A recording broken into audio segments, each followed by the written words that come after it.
Well, as you might have already known, I'm a very big fan of the tennis on Gambit. Well, especially in lower time controls. But one of the questions that I keep on getting from my tier subscribers is that, what if they just decline the Gambit? I mean, how do you play if your tennis on Gambit ideas of sacrificing a knight on f7 get declined? Which is what this video is all about. So without wasting much of your time, you guys, this is not gonna be one of those boring live streaming videos, but it's gonna be a video full of traps. Watch up to the end and I hope you will learn something. Let's get started. Alright, so here is our first game. Oh, I'm playing against an 1800 rated chess player. So knight f3 first. I expect to see d5 and then I'll go e4, yep. So pawn to e4. If pawn takes, I'll go knight e5 instead of knight g5, yep. And I expect to see knight to f6 here. Oh, bishop f5. Bishop f5 is somehow strange, but I'll just play pawn to b3, I guess. I wanted to say if black played f6, I was going to play queen h5 check. Oh, now we see f6. So I don't have queen h5 because there's a light squared bishop. Now I play g4. The idea is that if black takes my knight, I'll take his light squared bishop and go queen h5 check. What? Okay, so that's exactly what I said, you guys. So queen h5 check now. If pawn to g6, I'll take the pawn. I don't know why my opponent is playing very fast. Again, if g6, I'll take the pawn. Yep. If pawn takes, I'll take the rook. Okay, that's clever. Can I go g7?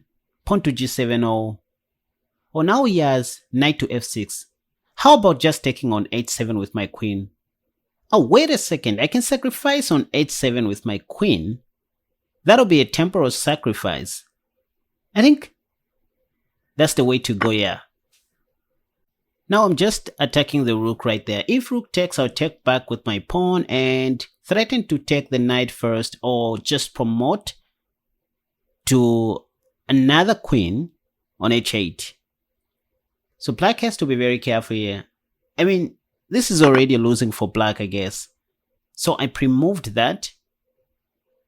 I'm attacking the knight and also threatening to promote to a queen either on h8 or g8.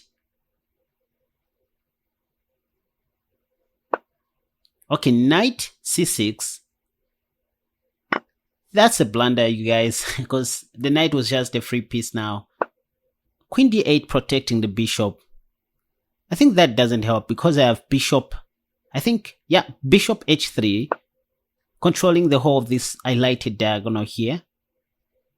And I also have a mate, queen d5, which would be a mate in one. Yeah, I think black is done here. Bishop h3 is a killer move.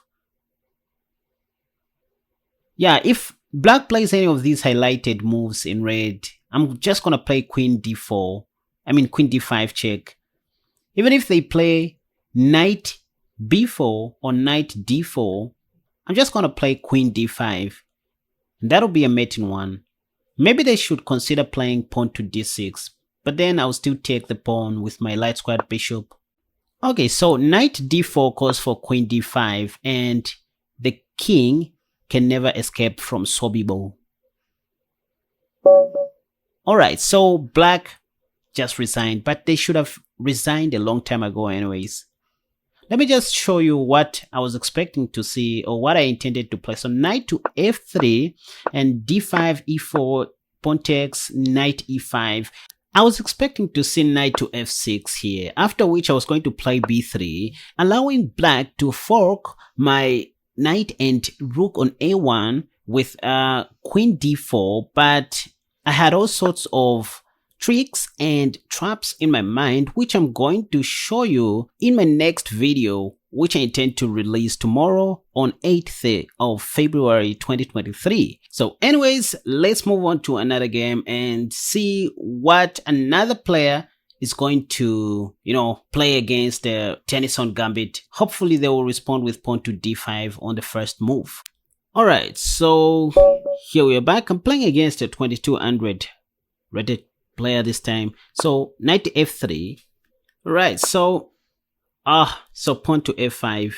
Okay, against the Dutch structure, I still go pawn to e4. That's what I do. So pawn takes knight g5. Still go knight g5.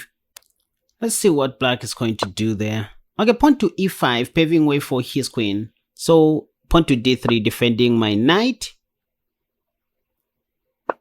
Okay, pawn to e3, cutting the communication between my dark squared bishop and my knight on g5. So I guess I have to take the pawn on e3 with my bishop. And if h6, I still have queen h5 check. Okay, knight to c6. I think, let me just go bishop e2, just in case of h6. But I still have queen h5. Bishop e2, I think is the move. d5. Let me just play chess here. Oh, I can't play knight c3 because there's a fork coming. So bishop c1 first. What most people do is they play knight f6 and then pawn to h6, forgetting that I still have bishop h5 check. Anyways, so black played bishop e7, and that's why I've played h4 to protect my knight. So knight f6. I guess to give him one more chance to play pawn to h6, let me play pawn to c4. If pawn takes, I'm going to play queen c2.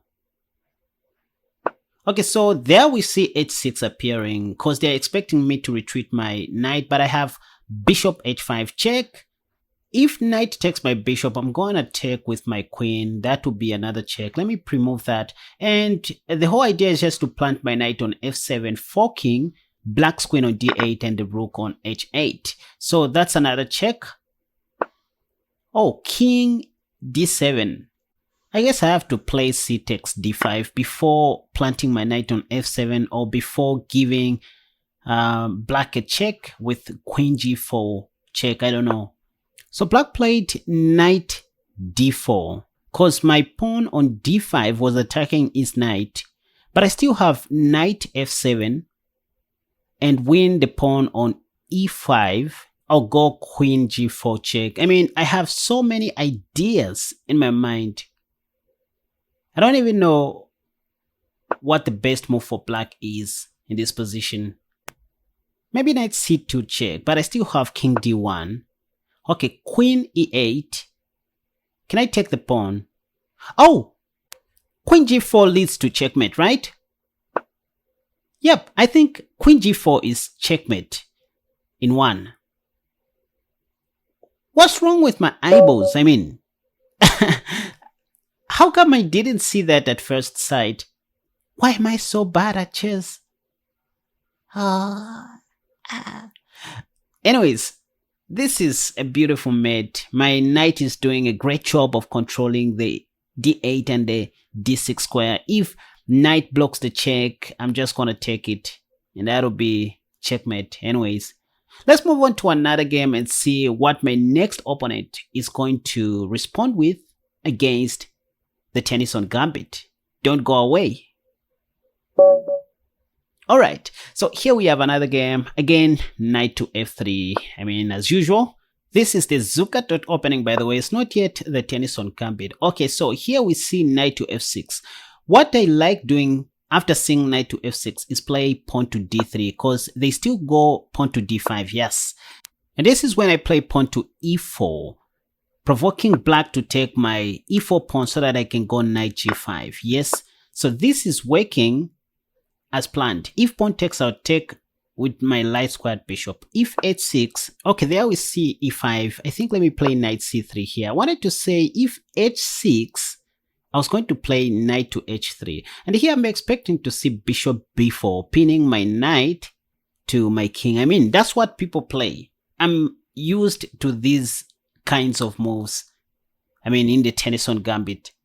So, yep. So bishop b4, I'm not surprised to see this move. I expected to see it. So bishop d2 is what I play to cover the pin, or to unpin my knight. If h6, I still have knight g takes e4. I mean, so many ideas.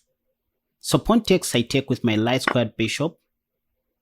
Again, if h6, I have knight g e4. So I don't have to worry about that. Let's see what black is going to play here. Okay, bishop g4 attacking my queen. I guess I have pawn to f3 attacking the light squared bishop. I think that was just a wasted move. Bishop h5, I guess knight c e4 is the way to go, allowing black to take my dark squared bishop so that I can take back with my queen. Or maybe if he takes my e knight, yeah, so I can take with my g knight, take back with my g knight, or my, oh, I can't take with my pawn, and I can't take with my light squared bishop due to a long-term positional weakness. So I have to take with my g knight. I have knight g3 attacking the light squared bishop, you guys. And if bishop takes, I'll take back with my queen. And I also have plans to castle long. Yep. I think castle long and start playing chess. Start attacking on the king side. Yeah, I think castle long. Oh, so queen h4 check by black. I have pawn to g3 blocking the check. And on the next move, I'm going to castle long. I have bishop b5 as well. So castle long first, I guess. Oh, that hangs the f pawn. How come I missed that? But anyways, maybe I have lots of tactics and I don't need to worry about bishop takes f3. I have bishop b5 check. And after c6, I have knight d6 check. Yeah, I think knight d6. And after the black king moves, I have knight f5 attacking the queen. Oh, I think this is awesome, you guys. I'm attacking the queen and at the same time threatening to mate on d8. And look at that light squared bishop gazing at my rooks. Wow. If the queen goes away, or maybe if queen d7, I have queen b4 check and I'll win black's queen. Wow. Respect to my eyeballs. Black cannot block the upcoming check with his elbow. Wow. Okay, I didn't see this coming. I just played chess here and all of a sudden I found the position to be the way it is. Okay, bishop takes my rook. Now I think I can take with my h rook or maybe take the queen. Yep. Knight takes d, knight takes e7, king takes e7. Now I take the light squared bishop with my h rook. And black can take my bishop, my light squared bishop, because I have a mate somewhere on d6 or d8, I don't know. But queen d6 will be check and then queen d8, that will be checkmate. So black has no time to take my light squared bishop. So clearly c takes b5 isn't going to work. Maybe they should play pawn to f6. I don't know what black should play here. I also have bishop c4 at worst. And queen d6 is also coming. This is clearly checkmate. Black should resign. Once again, respect to my eyeballs. Okay, so black has just resigned. Thank you so much for resigning. And I think this is all for today. And I hope you guys learned something. Please, if at all you enjoyed watching this video, consider subscribing to my channel. Hit that like button, you guys. That's how you encourage me to keep on making more wonderful videos just like this one. And most importantly, feel free to check my website. Go to my website www.casperchess.com and grab a free mini course after signing up for my free masterclass. So until next time.